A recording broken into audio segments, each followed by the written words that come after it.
Oh, I'm so looking forward to getting this flight over with today. You know, I'm super anxious.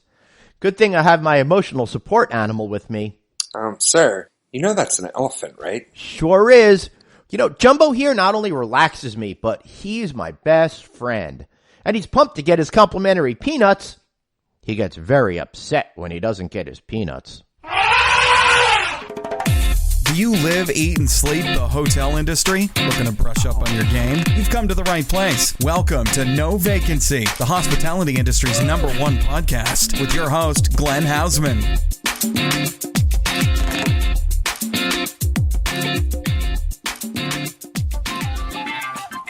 Hey everybody, your friendly neighborhood Glenn here, and it is stupendous to be living in this tube. So happy to have each and every one of you here with me every week as we take this adventure on the No Vacancy podcast together. But this week, oh no, I am not alone, because I have the wonderful, the incredible, the stupendous Mr. Bruce Ford of Logic Econometrics. Brucey! Happy New Year, Glenn. Good to see you, man. Hey, good to see you back on the microphone. It's been fun doing all these videos with you, but having you back on the mic is very special for me, Bruce. Well, Glenn, anything for you. So we've been here in the Los Angeles area attending the ALIS conference, and in today's show we're going to give you all that you need to know about what happened at that show. But before we get started, I want to encourage you all to check out my good friends over at Alamo Hospitality. Remember last week I was telling you what amazing people they were? Well, I'm holding to it, and maybe I'm going to double down. These guys are going to be awesome for you, because they are there to simplify FF&E deployments for the guest room and beyond, because they've got industry-leading brands. They've got Nonstop, Cirque Plus, Samsung,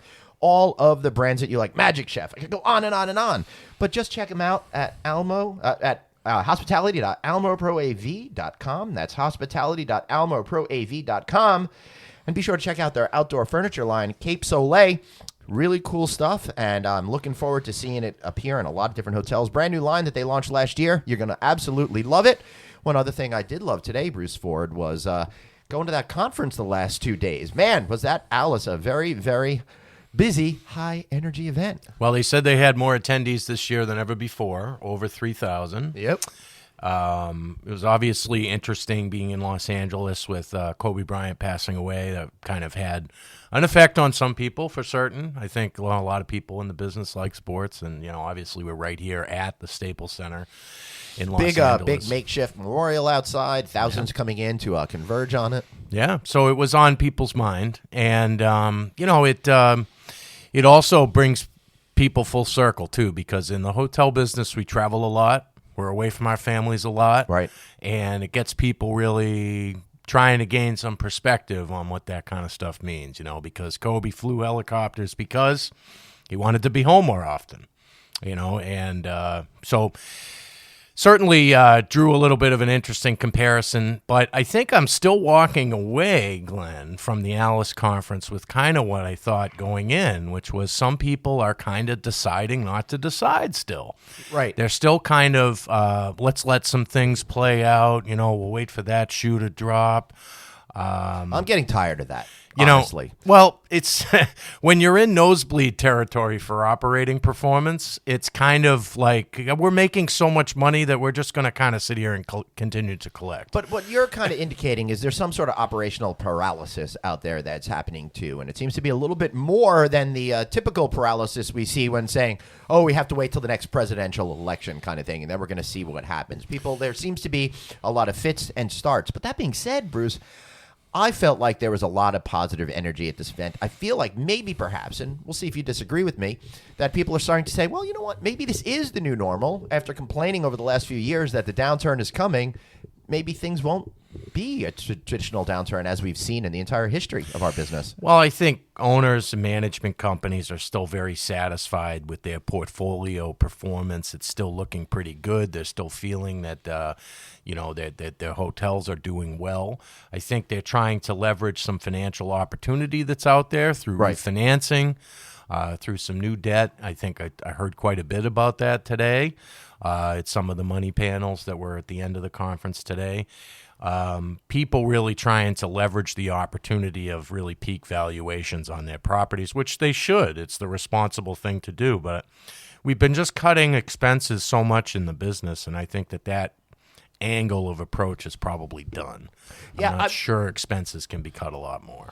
I think you're partially right, but I also think that whenever we get to this point, there seems to be another breakthrough. And the latest breakthrough that I'm seeing is really rallying around technology, which I think has the opportunity to maybe reduce expenses, simplify things, in particular around those labor costs that everybody is concerned about. It does, but, you got to spend with tech to get a return. Right. So it's not just, okay, we're going to cut labor at the hotel by 10 or 15%. Right. It's like I have to invest in workflow optimization software and reorient everything that's going on in the hotel to make it effective. Yeah. And I think I also heard today about, revenue management and trying to work on length of stay, trying to work on normalizing rates a little bit better, trying to look at the algorithms that maybe they developed 8 to 10 years ago to say, is that still the same way we ought to be looking at it? Still the same way we ought to be focusing it? So let's talk about what happened at the actual conference. Some of the news that broke, and this might surprise some folks out there, but there was not just one, but two new brands that were announced. And both make sense from a strategic point of view for both of those particular companies. Let's talk a little bit about that. I think, last week, Bruce, we saw the new stay apartment coming out there, another extended stay brand. Then Choice Hotels during this event announced Everhome Suites, a mid-scale brand that's an all-new construction prototype. And World Hotels, in conjunction with BWH, you know them as Best Western, is launched the Crafted collection. So are we still on our one brand per month average, or is it accelerating, Bruce Ford? Well, that's 102, Glenn, since the beginning of 2015. And it's really unprecedented. I mean, we're trying to really just skin every single chain scale with a suite offering, an extended stay offering, and it's a standard in and suite offering. I mean, it's everybody wants a piece of every single chain scale, and of course, you had Tempo with Hilton too, was also here to review the prototype. Right, and be sure to check our show from a couple of weeks ago with Phil Cordell, where we talk all about creating that new brand. And it's it's a time in the industry, and I think I've said this on the pod before. Certainly, we're under-branded in the United States from the way that we culturally connect with brands. It's very different here in America than it is in other places in the world. You go down the street in Shanghai, and everybody's buying the brands. All kinds of different retail brands, all kinds of different, in a different way they consume that than we do here. So I think the hotel companies are getting big, and I talked with a couple of people today about, that area of protection, the franchisees, when's it all really going to come to an end? Because at the end of the day, these big franchise companies, they say, well, I can't build one of the brands that I have in the stable, so I'll make a new one. And then I can put another location there. Right, and that is exactly what's happening. But and owners and managers are going to get fed up eventually with that. But at the same time, and this is the interesting thing, because you can't fault the major brands from creating new brands because they want to fill in that white space and they want to have an opportunity. The perceived white space. Right, Glenn. the perceived white space. The white space that the brands and the developers see is probably different than how consumers see it. But Correct. We're not talking about that right now. We're talking about the notion that you need to be everywhere at all times in order to get as many franchises sold as humanly possible. So Choice Hotels, when they just announced their Everhome Suites by Choice brand, and that's, like we said, an extended stay hotel in the mid-scale segment. Overall, they've a couple of years ago created the extended stay portfolio. They now have 400 hotels in it. This is another tool that they will have in it, and I thought the design looked pretty nice and is pretty much on trend. So this is their fourth extended stay brand. Correct. So they have Mainstay, Woodspring, Suburban, and Everhome. Mm-hmm. Okay. Glenn, which one is the lowest tier and which one is the highest tier? Are you talking to me as business Glenn or a customer? Customer. Right. Well, I know Woodspring is on the more economy focused, right? Yep. And that's more new build. And this Everhome is going to be all new build and complement, the Mainstay and Suburbans, which are conversion products, right? Now, extended stay, when it started 25, 30 years ago, it was we go there for a week or more. Today, extended stay is not in the traditional sense done the same way. They're really looking for 3 to 5 nights now. Well, at Everhome, they're saying it's seven. 7 is what they're looking for. I think that 3 to 5 is dangerous, because then you wind up becoming a transient hotel, and the economics aren't going to work out in the same way because you've built it to be an extended stay hotel with different structure. Well, Glenn, the extended stay hotels are becoming transient hotels in many cases, particularly in the place where you have this dual brand concept, where you're going to put 50 extended stay rooms with 50 traditional mainline rooms, and it's kind of defeated the inn and suites concept because you can put those two things together. So the length of stay at extended stay has changed dramatically, and it's now a bigger room, okay, that's offering, some extra services in a select service model, but it's really been a pretty big boom with the dual branding that's occurred now. And dual branding on its own is taking two brands and put them together on the same site, in the same building, in contiguous buildings, 2-3 brands. And in many cases now, those brands are as little as 50 rooms per unit. Right. And I love that you could put them together and look for two distinct audience types and have a better chance at getting a much higher overall occupancy and rate. Yeah. And we had a winner of the development of the year. Select Service today was a tri-brand in downtown Nashville. It was an AC and a Spring Hill Suites and a Residence Inn, 423 rooms, I think, in total, all in the same building. Do you think that trend of tri-branded hotels has a lot of legs to it, or do you think it's just going to be the spotty occasional kind of stuff? I think in the urban center it makes some sense, okay, and certainly we've seen it in quite a few places. I'm not sure you'll see a tri-brand in suburban locations, but I think in urban centers it makes sense. Right, yeah, that makes a whole lot of sense. So what other news were you seeing, feeling, and experiencing during your experience over there at ALIS? I think that some of the big investment companies, the larger investors, are just looking to pull back a little bit. I think that there's going to be some net sellers this year as the valuations of hotels have peaked off. I think looking for yield now, obviously that yield is going to be slower to come as the industry has kind of peaked off. So we've all been kind of waiting for two things to happen, which was the transaction market to pick up and then the renovation cycle to begin.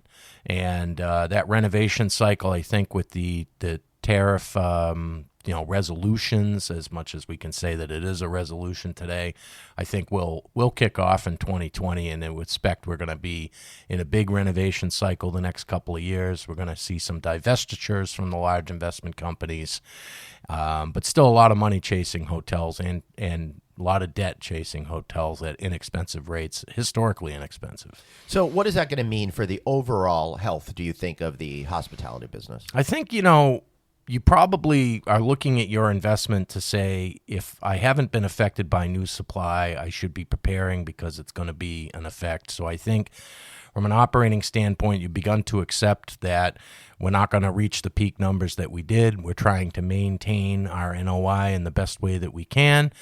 And there's going to be new tactics to that. Like you said, tech is one of those things.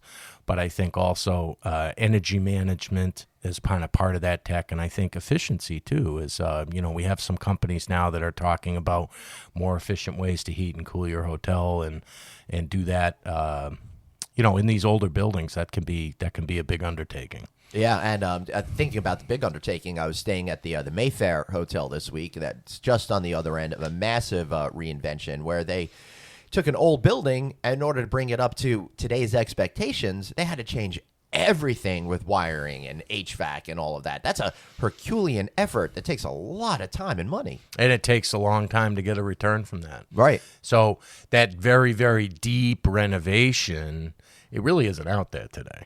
Right. In many cases, not a lot of places you can get that. So I think that, these transactions that we will see will be at, I think, moderated cap rates. I think the IRFAC panel talked a little bit about cap rates moderating a little bit today, and certainly I think that would kickstart the marketplace. But general perception is it's a good time to be a hotelier.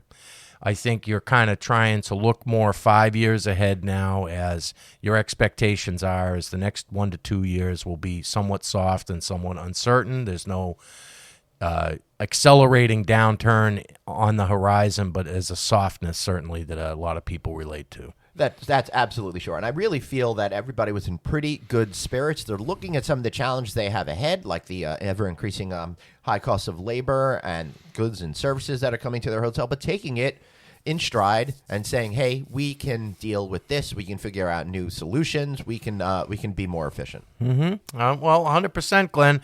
The pipeline isn't going down. Ellie, reported at the fourth quarter that we have 708,000 rooms in the new construction pipeline. We're almost at the last peak from our projects, but no, this is just in the United States. Holy, because globally, we have almost 2.4 million guest rooms in the new construction pipeline, and of course, we're reporting on that from our own research and 25 people doing research, and I think that what you'll also find is there are markets that still have new project announcements, but some of those starts are slowing up a little bit, and just simply people wanting not to make a mistake, to be sure that the financial deal is good, and to be sure that they can meet their timelines for delivery of product and services onto the site so that they're not dealing with 5 to 6 month delays as we have seen over the past 2 years. Right. Well, that makes a whole lot of sense. That costs everybody a lot of money. Yeah. What markets are you most excited about right now in terms of opportunity? I think many people are talking those secondary markets. Certainly, there's some secondary markets where the RevPAR has been growing at a rate that you can't get in the top 25 markets. I think many people are starting to look at that. I think the secondary resort markets, is also something I talked to a number of people about, where there could be some branding opportunities in the second-tier resort markets. But I think people are looking at diversification today to say that, if I have 50 hotels, I really want to have cycle through some of the older assets. I think older select service is going out of vogue at the investment grade level. And I think that's going to be some divestitures too. Those hotels that are 15 to 20 years old, that are kind of upscale, upper mid-scale, that don't really meet the new prototype, and it's kind of passed down the chain scales to more individual owners for that. So that will certainly be some of what happens. Right. Plus, it gives the opportunity for the brands to resell. There was a lot of talk about Ambridge and Interstate too. I think a lot of people are very interested to follow along with what's going to happen with a hotel management company that's not a brand that has 1,400 locations in the United States now. Right. They wield a lot of power, and with that could be an interesting time going forward. That's pretty cool. So check this out. Breaking story. Atari hotels with video games. I just saw that this morning. Phoenix? I just saw that this morning. I was trying to read the article. I guess branding is here, Glenn. Yep. I mean, we can make an Atari hotel so we could go in and play. Does Atari even manufacture anything anymore? I have no idea. Yeah, they totally do. I know that they have stuff on software and stuff like that, I believe, but I'm still wanting to get a new old school Atari 2600 and take it back to the original days. Those were the original. You're gonna put the Intellivision right next to it? I had an Intellivision, and of course I did too. I actually, I'm sorry to say something bad about my father. May he rest in peace. But he forced me to get the Intellivision when I really wanted the Atari because it was more educational as opposed to being fun. So the end result was I couldn't trade cartridges with my friends. I was in that speech once upon a time too. I think that's exactly how it went in my house too. All right, I want to talk about that esports thing real quick for 1 second. Nobody even mentioned it at ALIS, and I think for all of you listeners out there, I've been very bullish on this particular trend as well. This is a huge thing. I mean, there are arenas selling out and selling tens of thousands of dollars tens of thousands of seats for hundreds of thousands of dollars, if not millions of dollars, for people to come and watch these esports tournaments. There's a huge open opportunity in the marketplace to start rallying around. Have you done that in Vegas yet? Because I know it's a big deal in Vegas. I went over to Vegas at the Luxor to go check it out, but you didn't go in? I went in. I went in and took it was they were setting up for something and they allowed me to get a tour. Yeah, I sweet talked my way in. Fascinating how it looked, really gorgeous. They took a nightclub that was once one of the hottest nightclubs in town. Right. And then after that life expectancy passed, they recreated as this esports venue. Freaking awesome. Yeah. Well, I can tell you that the next generation, that's how they're going to learn things. because we didn't have YouTube back in the day when we were kids, and we probably would have learned things faster. But if you think about the way they want to consume the content, they don't mind if the screen is really small. They want to watch videos to assess and learn and figure out how to beat the game, and then go try and do it themselves. And you're right about the screen thing, because as we're recording this, my kids just finished midterms last week, and they're being such jerks about studying. My wife finally got them on YouTube videos to go over the subject matter for it, and they ate those things up. Yeah, so they like it. I mean, maybe it's not for me. I mean, I watch YouTube, but certainly not at the level of the next generation. So we're supposed to hate it, Glenn. That's a lot of new things that get announced now. We're too old. It's really difficult being an angry old man now. And this has been the case for quite a while. So I mean, you gotta get over yourself, buddy. I'm just joking. I'm getting really good at it. All right. So before we wrap up, what to you was the most exciting moment that you had during ALIS? Well, I think really hearing that people have a general sentiment that it's not a big negative in the operating performance of the industry. It's just really kind of settling in. It confirmed a lot of things for me, because I've felt that, and I think it was definitely confirmed here at ALIS. But I always enjoy that first time you step into the plaza at LA Live, and it was certainly a different experience this time, as it will continue to be every year going forward, Glenn. Yep. But we got new dates for ALIS next year. We do. Moving way up, and we're going to be Tuesday to Thursday next year in the third week of January, right after Martin Luther King Day. So not the end of the month next year. Wow. Yeah, so we'll back on the road a week earlier. Maybe two. So I do want to say my favorite moment of the entire ALIS conference was Wyndham's party last night, because I had an In-N-Out burger. So thank you to Jeff Olson and Jeff Olson and the team. Thank you for that really good In-N-Out burger. And who doesn't want an In-N-Out burger? I was going to get two, but then I had restraint, and I got one, knowing that I'd probably have to go back for a second one. But fortunately, my friends wrestled me to the ground, refused to let me get that second burger, and we were on our way. I just went with the double. Well, you're a smart dude. I'm not that bright. Let's wrap up this segment, Bruce. Unless you got anything else to say. No, I just see you all on the road. It's a busy first quarter coming up. I'll be all over the country, and certainly looking forward to when we're back in California, and what is now we'll be back for probably about 5 weeks. We'll be here for Click again. Yeah, so. Be sure to check us out. We'll both be speaking. Bruce is kicking off the day with a keynote, and then I am going to be hosting the first panel of the day during the Click conference. That's March 5th in Orange County. You can find them at clicconference.com, clickconference.com. And tell them Glenn and Bruce sent you. Yeah, you bet.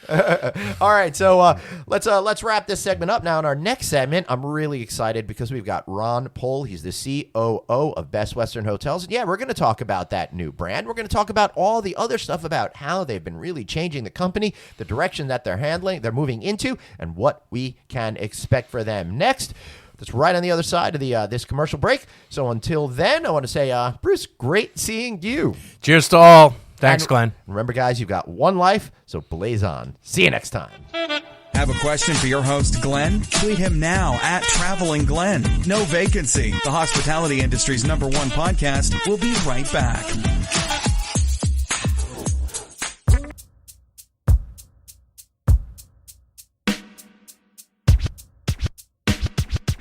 If you look back over the past half century or so, in the world of economy hotels, there's probably no brand more iconic than Red Roof. After all, Red Roof consistently offers one of the highest RevPARs in its segment and has been #1 in online reviews 9 years running. Not to mention being voted best budget hotel brand by USA Today readers 3 of the past 5 years. That's probably because they're careful to make sure standards reflect guest expectations, are fully tested, and well priced. And because they own and operate properties themselves, well, they got skin in the game, and they share the same goals as their franchisees. Then, of course, don't forget about Red Roof Plus, the brand extension that created the upscale economy market with wood-like flooring, high-end bedding, spa-inspired baths, enhanced landscaping, and more. All of it based on consumer research, and all having a dramatic effect on owners' bottom line. And I hear all the time, great cash flow too. In other good news, All Red Roof offerings come with Ready Rewards, the richest in-class loyalty program with nearly 3 million members, and that just happens to be the least expensive loyalty program for owners. You got that right. Put it all together, and it's no surprise, Red Roof's franchisee satisfaction is at 90%. And those franchisees will also tell you genuine relationships, real results. It's not just a slogan, it's just how Red Roof does business. So true. Love these guys. I have such a great time every single time I hang out with them because they are real people, right? So today's your opportunity to join them. Visit redrooffranchising.com or call 888-473-8861. That's 888-473-8861 and tell them Glenn sent you.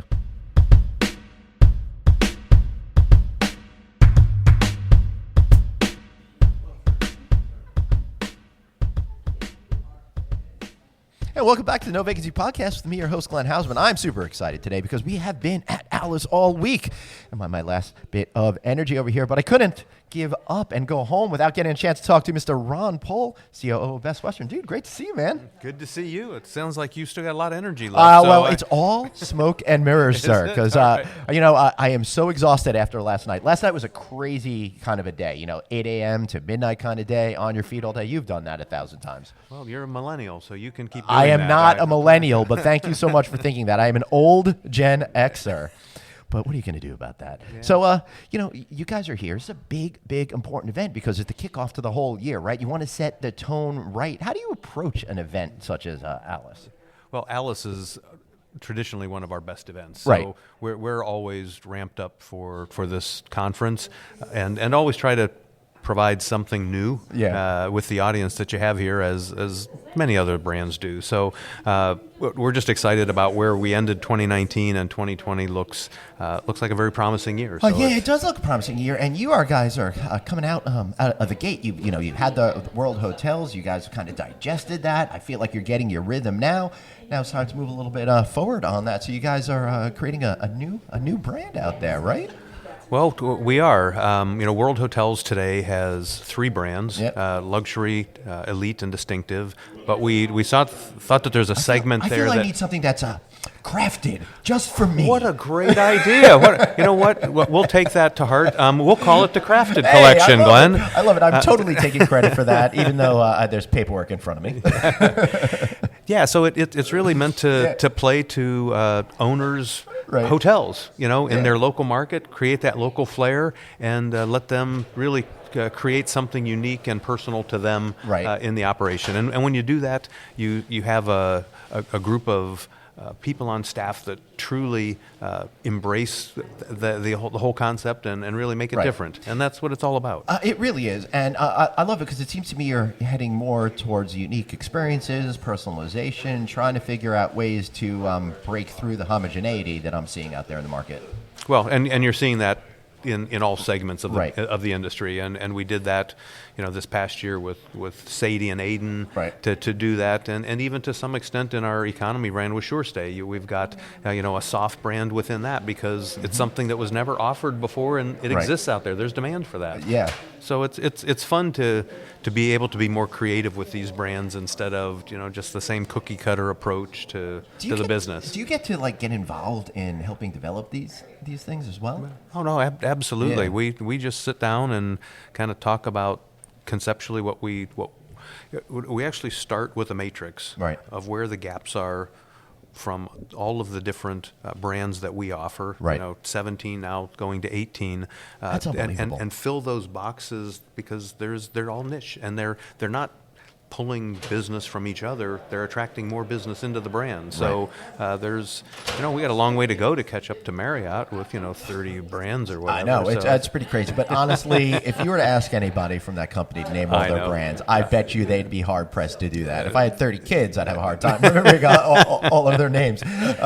Fortunately, I only have the 2. But it's really cool that you got that company engaged, and now all of a sudden you're running on all cylinders. You got all these brands, and I'll tell you, the last couple of years have probably been a lot of growing pains for all of you.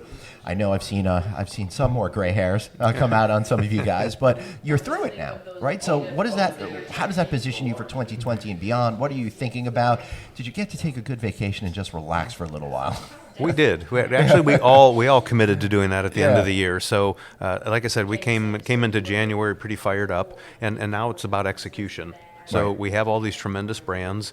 We got to put some numbers on the board to grow them and provide proof of concept. And we actually ended last year with some pretty good proof of concept with our new brands and created a lot of excitement and meetings for this conference. So it's starting off well. Yeah, so here, we are recording this on ALIS, and by the time you guys are hearing this, it'll be over for a few days. But what are you feeling is the vibe over here, particularly amongst folks that are interested or already have invested in some of your brands?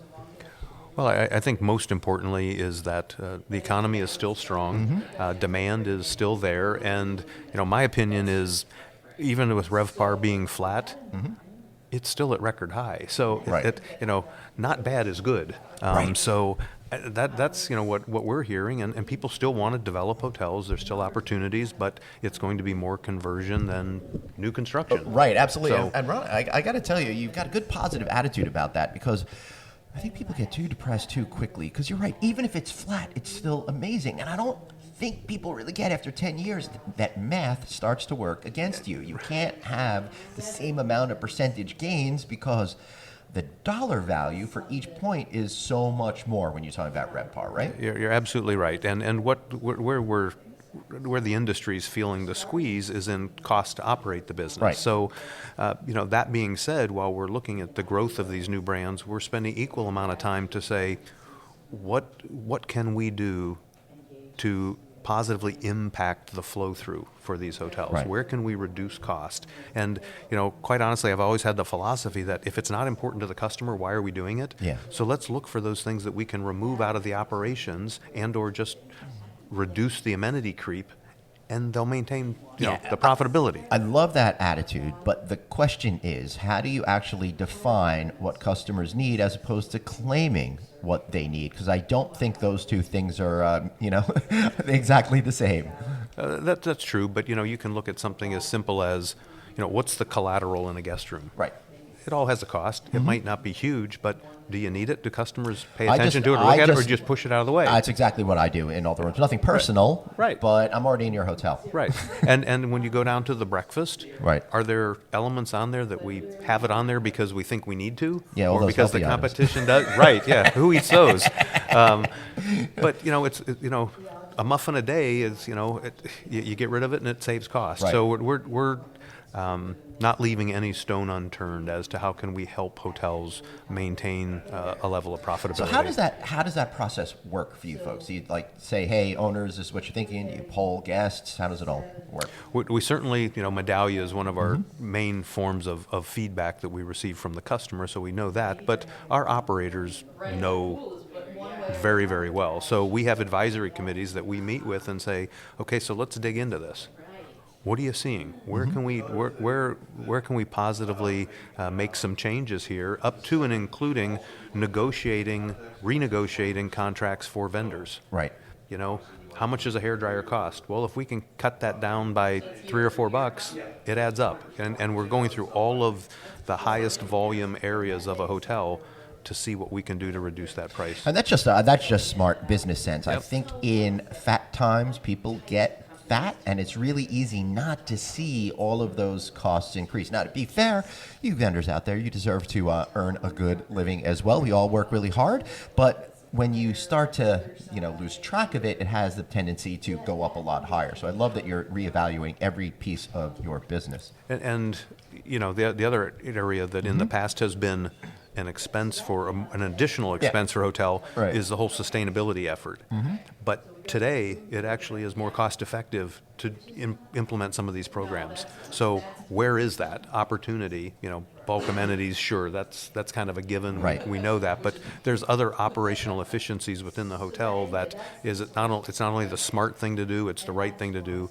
We can actually save money at the hotel operations that has an ROI. So give me an example of something that you've done. Well, PTAC units. Yeah. Many of our hotels have them.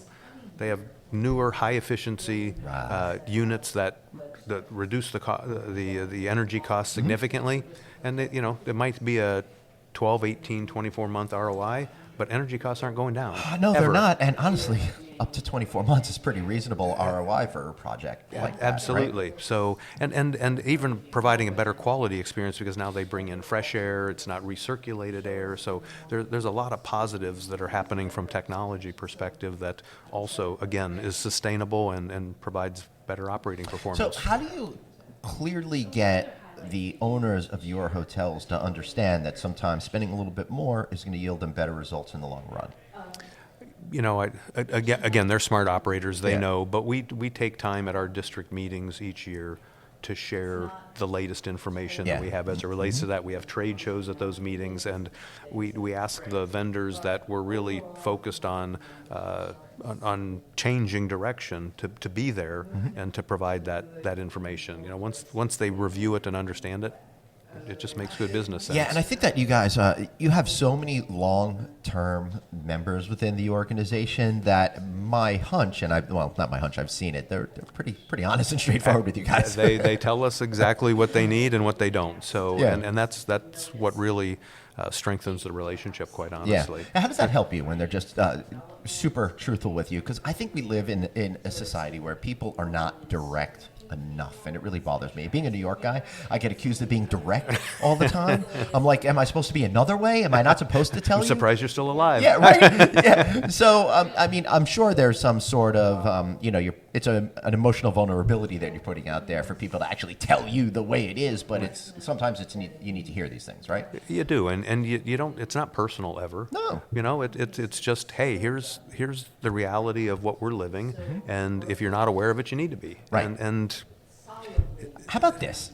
How about, because they also care about their businesses big time, and you're not necessarily on the property level every single day. I mean, you've been operating hotels for a long time, but I'm sure that there are some suggestions that the owners living it day to day have been able to bring that you guys have been able to implement to help save everybody money or time or something like that, right? Absolutely, and I would say that at the forefront of one of the initiatives, labor's tough, and I know. Just ask my wife when she had the kids. Boom, boom. Sorry. It's a different kind of labor, Glenn. Okay, but I'm sure that's tough. But once they hire staff, Right. it's getting them up to speed that's critically important, and they don't have time to do that. So they've said to us, we'd like different, better, quicker training. Right. Okay, so let's go back to the drawing board and let's redesign the training so you can get your front desk person, your housekeeping, your maintenance person up to speed more quickly. Right. We thought training was fine, but they gave us another perspective on Interesting. how to do it different. Right. So that's really important because you need training to be super fast, but also make it so it's super effective at the same time. And that's got to be stressful, and no fault to any hotelier out there. You've got a lot of turnover. You have a lot of turnover, and the thought of having to train and retrain, all those pennies add up to dollars really quick. They do. And, throw out the old PowerPoints. Yep. Nobody wants to train like that anymore. They want to do it on their mobile device. They want to do it in 3 to 5 minute segments, and they have to be, to the point. But we're actually taking a little bit of an airline approach in some of this, in that we're adding some comic relief in that training to engage people. So, you need to make it fun and engaging. Right. I think that's a really great point because the particular airline that I fly changes their safety video every few months. You know what? You don't block it out. Right. You pay attention to it at least for a few times, so That's you right. can get your That's exactly right. refresher course not to smoke cigarettes, which you haven't been able to do in 40 years on an airplane. But at least I know not to start doing something like that. That's exactly right. But they are funny. I really liked Delta had a great one where they did it like it was the 1980s. Yes. Which I really thought was hysterical, and they were talking about Wi-Fi is available on the plane. And everybody's like really confused. They don't know what's going on.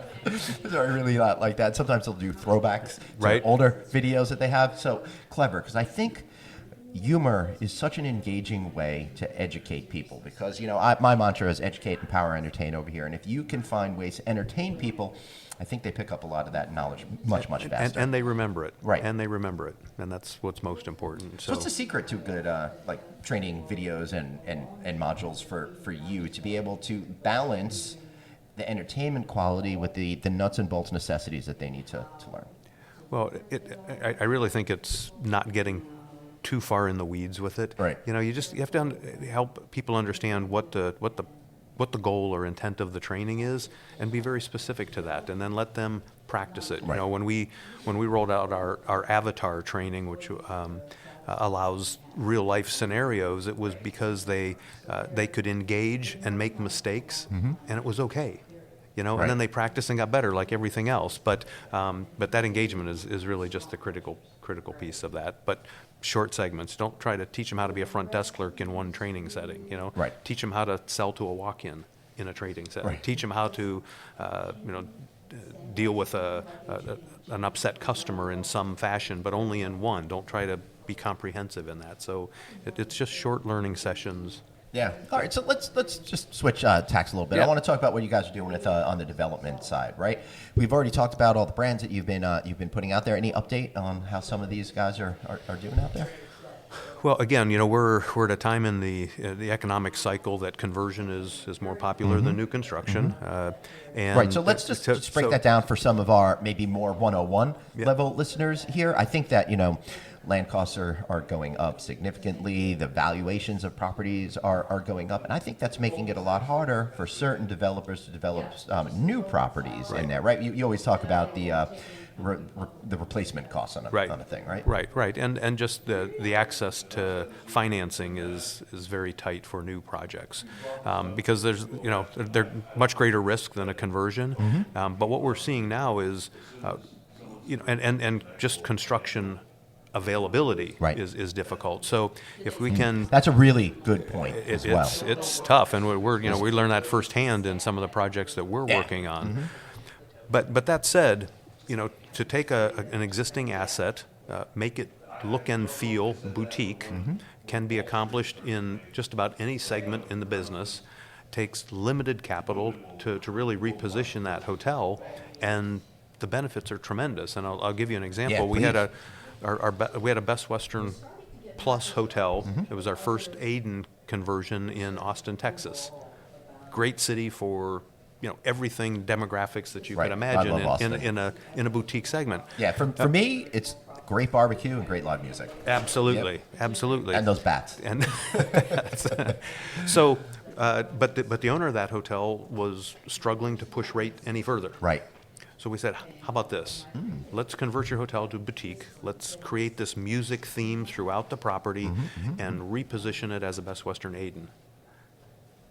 Rate jumped $20, $25 after that, with some investment, obviously, to do that. But he has now repositioned that hotel both in short-term value and what he's able to sell rooms for, and long-term asset value has increased tremendously based on just the flow and the difference in rate. And I think that example right there really shows the strategy that your company has been embarking on for the last 5-7 years at this point, right? Because and it helps us be relevant, right?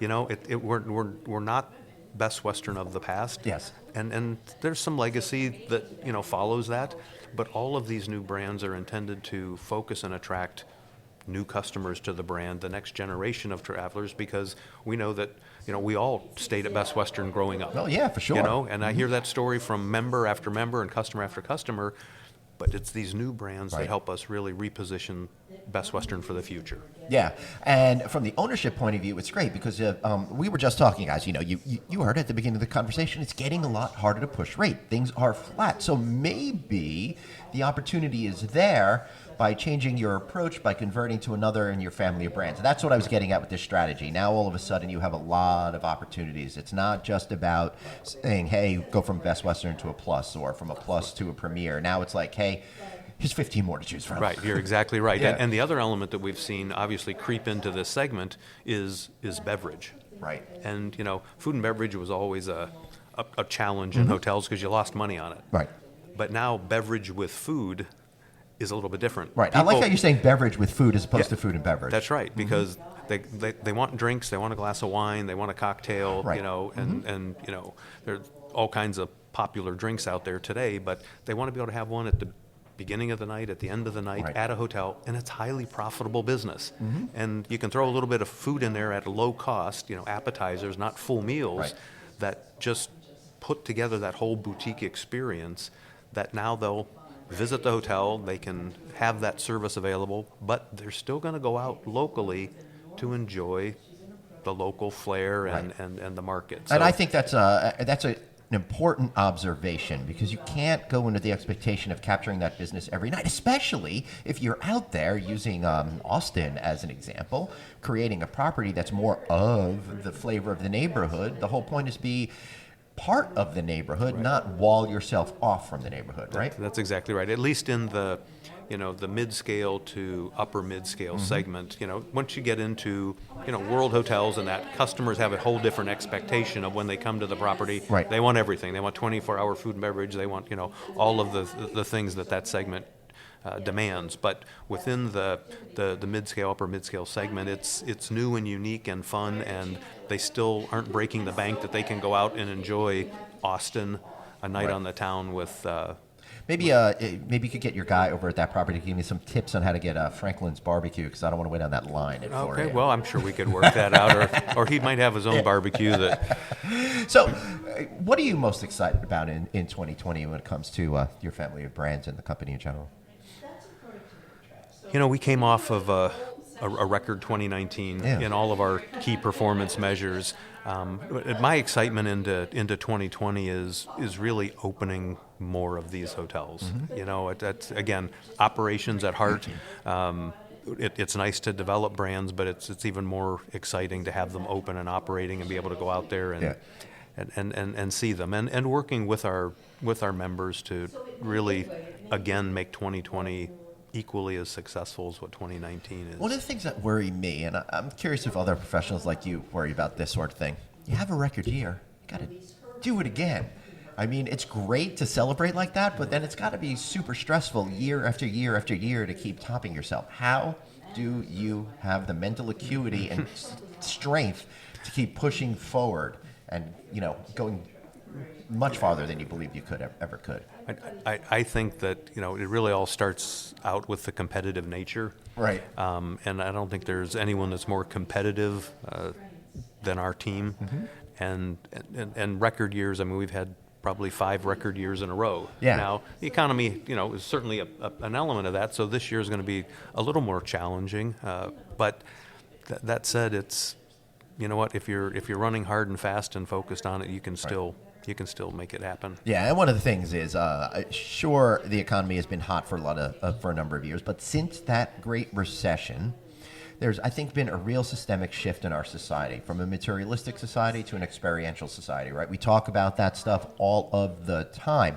So I hate to use the term new normal, but I feel like it is, and I don't think we're going to see, unless there's some sort of, black swan thing, blah, blah, blah. Sure. I don't think anything it's going to go down that much, because 10 years ago we weren't talking about every weekend another soccer game, or in terms of your chief marketing officer Dorothy Dowling, whose son played hockey all of those years, going every single weekend somewhere to spend money in hotels doing that sort of thing, right? And I see that in all parts of society now. Yeah, just my opinion is that history doesn't always repeat itself. Right. And I think that's the economy that we're in now. Is we're treading new waters here, and there might be some elements that people much smarter than I can say, oh, well, yeah, this happened in history, but those trends are long gone. We're treading new waters here. So how do you make sure that you stay focused and don't let the good times that are happening around you make you feel you're better at your job than you might actually be at your job? Well, you have to be involved in it every day. Yeah. I mean, that's you got to be in the weeds of the business to understand it, right. and if you're not, then you are going to miss something. And not saying that we won't miss I some mean, opportunities along the way. Nature. That's human nature. Yeah. But the business is changing, and Mr. Kong has always said, he says you have to stay relevant to your business, and so we're always looking for what is the most recent information that we have to make business decisions from, and then you make a decision. And right. Hopefully you're right most of the time. Right. But that's the changing demographics is it's changing every day. Yeah. And for those of you who don't know, he's referring to David Kong, who's the CEO of the company. I love David's temper. Right. He's very even-keeled, and I love that about his personality. He seems to me to be able to think things through really rationally, right, and come up with a strong plan of action. And I've never seen him raise his voice ever. Yeah, he is very even-tempered. He's very strategic in his thinking, and that's how he approaches every problem or initiative that we have. Is let's think about the basis of everything is what problem are you trying to solve? Mm-hmm. And if there's not a problem, then you're focused on the wrong thing. Right. So let's identify the problem we're trying to solve, and then be strategic about how we make a smart change to that. And within our organization, it really is a common sense approach. If it makes good business sense, our members will support it and move forward. If it doesn't make good business sense, they'll tell us, and we'll go a different direction. Right. But sometimes it does make good business sense, and sometimes you gotta, get them to come along. Well, that's true. Right? That's true too. That's true too. We're all like that. We're all like that. That's part of the give and take of any relationship that's out there. And you guys have a different relationship than a lot of other companies, so you really are forced to be in there with them all the time. And even if you didn't want to, you've got to listen to them. Fortunately, you guys have the right attitude out there, and you're super engaged. And I love your board of directors. Those guys are also damn cool. It's a big family. Yeah. At the end of the day, it's a big family. All right, I feel like we've this podcast is coming to an end, Ron. Anything that I didn't ask you that you're dying to get out there? Maybe profess your love of White Claw or something like that. No, I think you've covered most. We've got the Super Bowl coming up this weekend, so it's going to be and the Waste Management Open in Phoenix. So it's a busy weekend in Phoenix this weekend. You should come by. I will. The people at my house for my Super Bowl party this weekend will be disappointed, but what are you going to do? That's right. No problem. Ron, how could we learn more about Best Western? How can we find you and your team? Website, all that kind of stuff? That's the best, and or call us. Shameless plug. We all answer our own phones, so just give us a call if you have a question. Great, and of course, find them at bestwestern.com. I want to thank you guys for listening today, and I will be back next week. That is, unless I decide to invest in a Sadie Aiden dual combination hotel. Do it. All right. See you guys next time. Thanks. Thanks so much for listening to No Vacancy, the hospitality industry's #1 podcast with your host, Glenn Hausman, online at rouse.media, on Twitter at Traveling Glenn, and on Facebook.com/Glenn.Hausman. We'll catch you next time.